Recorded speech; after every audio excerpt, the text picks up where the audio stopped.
We begin with the race for the White House and Joe Biden's comeback landslide in South Carolina. A commanding win thanks to overwhelming support from African-American voters who make up more than half the Democratic vote in South Carolina. Bernie Sanders and Tom Steyer far back, and Steyer has now dropped out of the race.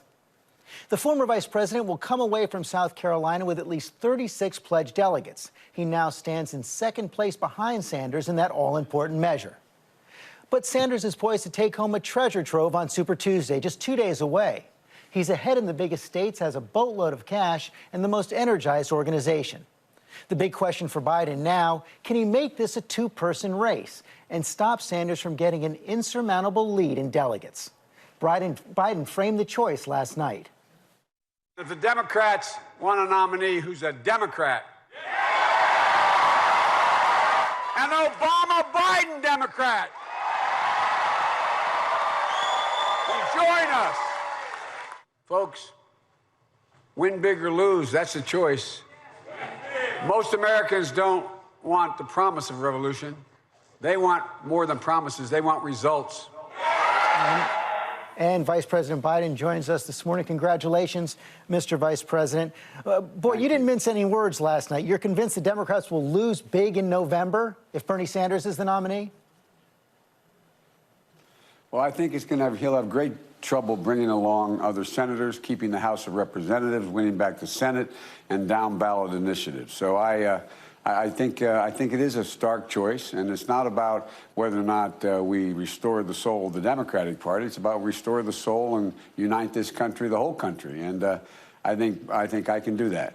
You're fighting from behind on Super Tuesday, as you know. Senator Sanders just announced he raised $46.5 million in February. Polling shows he's ahead in most of the 15 contests, way ahead in California, the biggest prize. He has 23 campaign offices there. You have one. Isn't Senator Sanders poised to have a big delegate lead coming out of Super Tuesday? Well, look, George, I'm not a pundit. He obviously has outspent me 10-1 or beyond that, but I think it's more as much the message and what we stand for and what we're going to do. And the idea that, Bernie is going to be able to win these, he could win California. Whoever the Democrat is, I think, will win California in the general election. But we still have to come along and win the Senate. We have to win in North Carolina. We have to win in Georgia. We have to win in Texas, Florida, et cetera. And so I think that, and I do very well in those states as well. And I haven't been able to spend the kind of money he has or put together the organization, although we did very well last night. So far this month, we've raised, which for us is a lot of money, about, I guess it's close to $18 million. We raised $5 million just from the win last night in a 24-hour period overnight. And so I think things are beginning to move. Where can you win on Tuesday? Well, I think we win in North Carolina. I think we can win in Georgia. I think, is Georgia Tuesday? I think no, Georgia's not Tuesday. I think we win here in Alabama. No, it's not Tuesday. I misspoke. But anyway, I think we can win in the upcoming states. I think we can win most of the southern states. We're in contention, including in Texas. It's going to be very hard to make up the ground in California, but I think we can make up a lot of ground in California in 3 days. So I feel good about where it goes. And Super Tuesday is not the end, so only the beginning. We're about even on delegates right now. We've had more popular votes thus far than Sanders does. I feel good about going to places where I've always had significant support from the people who make up the Democratic electorate. That endorsement from Jim Clyburn in South Carolina really made a difference for your campaign, and he delivered some tough love to your campaign last night. Let's listen. We need to do some retooling in the campaign, no question about that. I did not feel free to speak out about it or to even deal with it inside because I had not committed to his candidacy. I have now. I'm all in it. And I'm not going to sit idly by and watch people mishandle this campaign. Is he right? What kind of changes are coming? Well, there's a lot of changes coming. This is, as you know from your past experience years ago, this is a matter of addition, not subtraction. And so we're attracting more and more people. We're adding more competent people, additional people that are very competent. I feel good about the top part of my campaign. We've had some difficulties across the board in terms of field organization. That's getting better because, again, look, we got outspent 40-1 in South Carolina.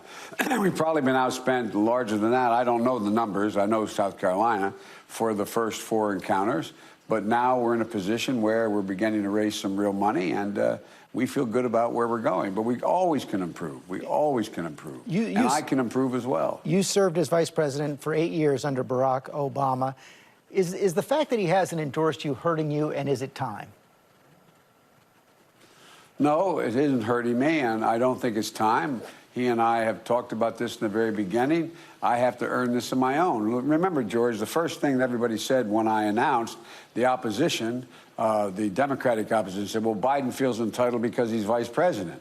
Imagine had the president endorsed me. It would have been, well, Biden's entitled because he thinks he's entitled because the president endorsed him. The president and I are close friends. And I have no doubt when I win this nomination, he will be out there full bore for me. As you said, the race could have a long way to go. But even if you have a good night on Tuesday, Senator Sanders is likely to have a large delegate lead, and it could open up this possibility that he has the most pledged delegates going into the convention, but not a majority. Why shouldn't the candidate with the most pledged delegates going into the convention be the nominee? For the same reason he didn't think, when Hillary had the most pledged delegates, that she should be the nominee. The process is laid out. I find, don't you find, George, that, that there's not a lot of consistency coming out of some of these campaigns? He wanted to make sure that you didn't enter with the most delegates and be the automatic nominee when he was running against Hillary, and all of a sudden he's had an epiphany. Look, I say what I mean. I mean what I say it, and I stay with it. I think the process is laid out. We should go with the process, but I'm not even certain he's going to go into this convention with the most delegates. So let's lay this out, though. Let's say this goes straight to the convention. He's in first, you're in second. What's the argument you make to a superdelegate for why Joe Biden should be the nominee? Because I can win and I can bring along Democratic victories up and down the state. I can keep the United States Senate. I can win the United States Senate at the top of the ticket. I can keep the House and increase the number in the House. I can go into every state in the nation. I can go into purple states and we can win. I can win in places where I don't think Bernie can win in a general election. But that's my judgment. That's just my judgment. It's up to them to decide. But most people I know, whether they are quote establishment Democrats or just people concerned about making sure that we not only beat Donald Trump but have enough votes in the House and Senate to pass progressive legislation like I proposed, know that we have to do better up and down the ladder in terms of state and local races. And look, in 2018, George, we went through this before, you and I. I went into 24 states, purple states, for over 65 candidates. They wanted me in, and we won. We won. They were asking me to come in. I don't know that they asked Bernie. They may have. I doubt it, because they know I can be value-added to their campaigns. I can pick up independents. I can pick up liberals as well as moderate Democrats. Before you go, I want to ask you about the coronavirus. The president, as you know, is calling the Democrats' critique of his response a hoax. How would the overall response to this virus have been different if you were president? Would have been fundamentally different. We set up a whole system on the Ebola virus and with the Ebola disease that we were all concerned about, a trans-pandemic disease that existed. And look, right now, you have this president hasn't allowed his scientists to speak, number one. He has the vice president speaking, not the scientists who know what they're talking about, like Fauci.